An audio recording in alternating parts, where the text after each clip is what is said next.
Okay, what we're going to watch in this coming up clip is another perspective of the Lane Jensen one-man demonstration, which I consider to be one of the best moments in Trimet board history. There's only 3 truly great moments in Trimet board history. No, actually 4. Let me make that 4, because when John Hunt got in the argument with Rick Van Beveren, that was the greatest moment in Trimet. When John, and then all the union members started chanting, that was the greatest moment in Trimet board history. I'm going to replay that. I got to find that. And the second one was when Cameron Johnson did his board meeting. He started going, "I'm not moving until you give me that." That was a great moment in Trimet board history. Cameron, who apparently is not associating with us anymore, or me. We still love you, Cameron. You know, always love you. I haven't gotten to this clip yet because it's taken me a long time to go through this. That was the second greatest moment in Trimet board history.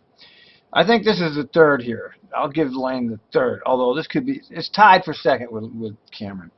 Lane's outburst about it's a falsified budget, and the fourth time was the Occupy Trimet movement, when they started chanting in the middle of the board meeting. And you know, you want us to keep quiet to get a place at the table, or I forgot what it was, but it was great.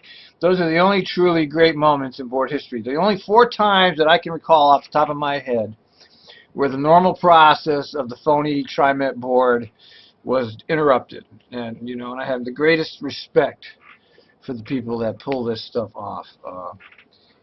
Interrupt the natural flow of things. You know, just being cooperative is not the way to go. I'm sorry to tell you.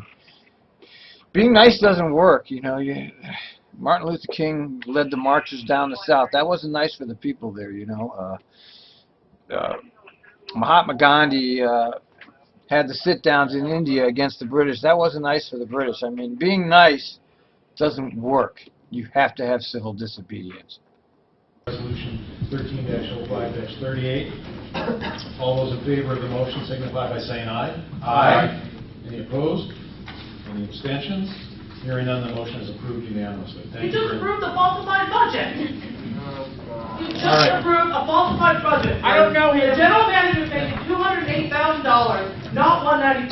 When are you? You're out of order, Lane. Thank you. So let's move on to ordinance 329. You are not being transparent, Bruce. The budget needs to be approved as the budget is on the deputy manager, not the $195. Where's that $13,000 coming from, Bruce? Neil, Dave? Well, I'll ask David to come back and talk to you, explain how. No, you're running Trimet, not Bruce, not Dave. You're the one overseeing Trimet. You're out of order. I know how it's done. I've been involved in public financing and budgets for years. So. Then why is it lying? It's not. So again, Dave will be glad to give you. There are 2 different numbers here. The budget is $195, Bruce. Ordinance 329, which is adopting service changes and amending Trimet Code, Chapter 22, which is the first reading and public hearing. General Counsel. Yeah. Now, really, that was just spectacular. And you know, Lane had his detractors there going, "Yeah, shut up, Lane. Yeah, get rid of Lane." You know. And Lane just kept right on trucking through the negativity there. So you gotta, you know, Lane has a lot of enemies, thinks that he's destructive and all that. I just disagree with all those people. You know, you're all wrong. I don't care what you think. You're entitled to do it your way. But David Oxier was sent by Bruce Warner, who I said in a previous clip, I had a great deal of respect for the way he handled that situation. He did a very good job.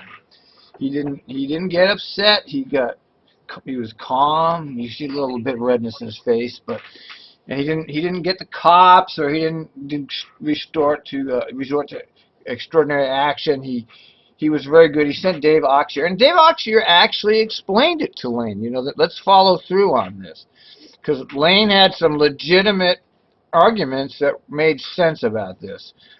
Oxier actually did explain why Lane was wrong, and I guess it makes sense. I heard it was posted on the blog, my blog and Lane's, the explanation. I guess it makes sense. So they actually handled it very well, and for that you have to, you've got to give. I give high marks when they deserve it. They didn't freak out. Warner is good. Look, this guy's good. He knows how to handle this shit. Not that many people could have handled it that quickly.